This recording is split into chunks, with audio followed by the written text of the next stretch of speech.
Hello student, आई हिमांशु और आपका बहुत बहुत स्वागत है आपके अपने channel math bye HS classes पर।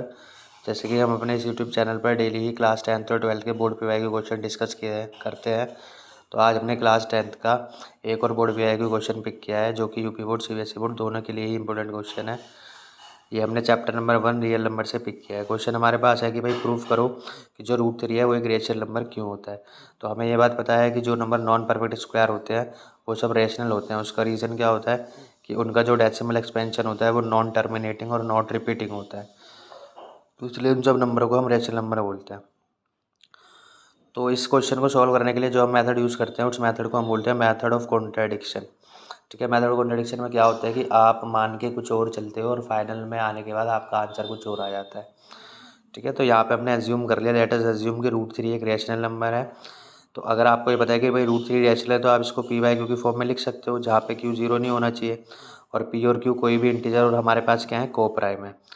अब हमें ये भी बात माइंड में क्लियर होती है कि भाई जिस नंबर के ऊपर रूट लगा होता है वो कभी भी रेशनल नहीं हो सकता। तो इसका रूट हटाने के लिए हम क्या करेंगे, स्क्वायर इन बोथ साइड। तो इधर हो जाएगा √3 का स्क्वायर, इधर हो जाएगा पी बाई क्यू का स्क्वायर। स्क्वायर से रूट कैंसिल हो जाएगा, ये आ गया 3 पी का स्क्वायर पी स्क्वायर और नीचे क्यू स्क्वायर। उसके बाद आपको माइंड में ये बात याद रखनी है, जैसे ही आप स्क्वायर इन बोथ साइड कर दोगे उसके बाद आपने क्रॉस मल्टीप्लाई करके नंबर को नीचे लेकर आना है। तो ये 3 क्यू स्क्वायर हो गया, ये पी स्क्वायर। अब नंबर नीचे आएगा तो नंबर नीचे आने पे ये नीचे आ जाएगा डिवाइड में। जैसे ही नंबर नीचे आएगा उसको फर्स्ट इक्वेशन बना लेना है। ठीक है, इस बात को ऐसे याद रखना है कि जैसे आप स्क्वायर इन बोथ साइड कर दोगे उसके बाद उसके अगले स्टेप में आपको क्रॉस मल्टीप्लाई करने के बाद नंबर को नीचे लेकर के आना है। और जैसे ही नंबर नीचे आएगा उस टर्म्स को हम मान लेंगे इक्वेशन नंबर 1।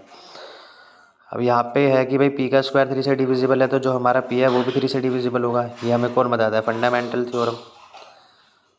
फंडामेंटल थ्योरम ने हमें ये बात बताई थी कि भाई आप किसी भी कंपोजिट नंबर को एक्सप्रेस कर सकते हो प्रोडक्ट ऑफ प्राइम फैक्टर्स में। तो अगर किसी नंबर का स्क्वायर किसी नंबर से डिविजिबल है तो वो नंबर खुद भी उससे डिविजिबल होता है। ये बात ही हमें पता चलती है फंडामेंटल थ्योरम से। अब मैंने माना कि भाई मैंने पी को 3 से डिवाइड करा तो मेरा कोई आंसर आ गया सी। ठीक है, for some integer C. P तो इंटीजर है ही और 3 तो है ही एक पॉजिटिव इंटीजर। तो जब आप दो इंटीजर को डिवाइड करते हो तो आंसर भी इंटीजर ही आता है। तो मैंने मान लिया कि भाई मैंने 3 से पी को डिवाइड किया तो मेरा कोई आंसर आ गया सी। इसके नीचे बनवाने क्रॉस मल्टीप्लाई करोगे तो यहाँ से पी की वैल्यू कितनी आ गई, 3c। पी की वैल्यू आ गई 3c। आप इसको पुट कर सकते हो कहाँ पे, पुट इन इक्वेशन 1। इक्वेशन 1 में आप पुट करोगे, इक्वेशन 1 हमारे पास है Q square equals to P square by 3। तो पी का स्क्वायर यानी 3c का स्क्वायर अपॉन 3। 3 का स्क्वायर करोगे आप हो गया 9c स्क्वायर और नीचे 3 से ये कैंसिल। तो क्यू स्क्वायर की वैल्यू कितनी आ गई, तो यहाँ पे क्यू स्क्वायर की वैल्यू कितनी आ गई, 3c स्क्वायर। 3 मल्टीप्लाई में इधर आके डिवाइड में, 3 मल्टीप्लाई में इधर आके डिवाइड में। अब आप यहाँ कह सकते हो भाई क्यू का स्क्वायर 3 से डिविजिबल है, तो जो हमारा क्यू है वो भी 3 से डिविजिबल होगा। अगर क्यू का स्क्वायर 3 से डिविजिबल है तो जो हमारा क्यू है वो भी 3 से डिविजिबल होगा। ठीक है, अब आपने यहाँ पे क्या देखा, आपने देखा कि भाई जो P है वो भी 3 से डिवाइड हो रहा है, जो Q है वो भी 3 से डिवाइड हो रहा है। तो इसका मतलब ये हो गया ना कि जो इन दोनों का कॉमन फैक्टर है वो 3 है ना। और यहाँ पे हमने पढ़ा था कि भाई P और Q आपस में को प्राइम नंबर होने चाहिए।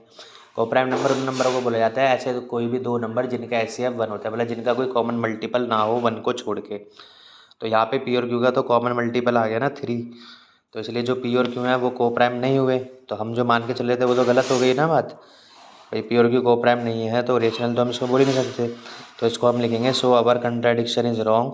उसके बाद आपको ये रीज़न दे के आना है, so our contradiction is wrong, P and Q are not coprime. जो P और Q है वो कोई नॉट को प्राइम है। इसका आप कारण दे सकते हो because HCF of P and Q is 3, so √3 is irrational number.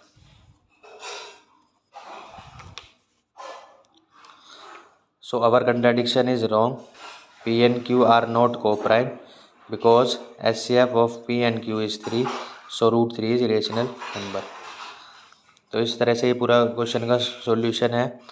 इसी के ऊपर बोर्ड में √2, √5, √7 इस तरह के क्वेश्चन भी आए हुए हैं। तो आप इस क्वेश्चन को समझ के उस तरह के क्वेश्चनों की प्रैक्टिस कर सकते हो। क्वेश्चन एकदम सिंपल है, सबसे पहले रेशनल ऐड करना है, रेशनल की कंडीशन लिखनी है। उसके बाद हमें पता है भाई रूट वाला नंबर रेशनल नहीं होता, रूट हटाने के लिए हमेशा स्क्वायर इन बोथ साइड की जाती है। स्क्वायर इन बोथ साइड करने के बाद ये याद रखना है कि क्रॉस मल्टीप्लाई करके नंबर को नीचे लाना है, जैसे ही नंबर नीचे आएगा उसको फर्स्ट इक्वेशन बना देंगे। उसके बाद फंडामेंटल थ्योरम यूज़ करेंगे, वहाँ से पी की वैल्यू निकालेंगे, उसको इक्वेशन नंबर 1 में पुट कर देंगे, वहाँ से क्यू को डिविजिबल शो कर देंगे। जैसे पी और क्यू सेम नंबर से डिविजिबल शो हो जाएंगे वहाँ पे क्वेश्चन खत्म हो जाएगा। उसके बाद आपको ये लिख कर के आना है कि भाई इस रीज़न से हम बोल रहे हैं कि ये रेशनल नहीं है, तो ये एक रेशनल नंबर है। तो इसी को इस तरह से यहाँ पे प्रूव होता है, तो हैंस प्रूव, ये क्वेश्चन हो गया आपका ख़त्म। इसी पे आपका जो है क्वेश्चन बोर्ड में √2, √5, √7 ये तीनों क्वेश्चन भी बोर्ड में आए हुए हैं इसी सेम इस टाइप पर। 3 कुछ तरह से क्वेश्चन पूछा जाता है बोर्ड में और 3 ही तरह के क्वेश्चन होते हैं, उनमें से ये पहला टाइप है एकदम सिंपल। तो आगे के 2 टाइप हम नेक्स्ट वीडियो में डिस्कस करेंगे। तो आई होप आपको ये वीडियो अच्छी लगी होगी। अगर आपको वीडियो अच्छी लगी हो तो आप चैनल को लाइक करें, सब्सक्राइब करें, शेयर करें।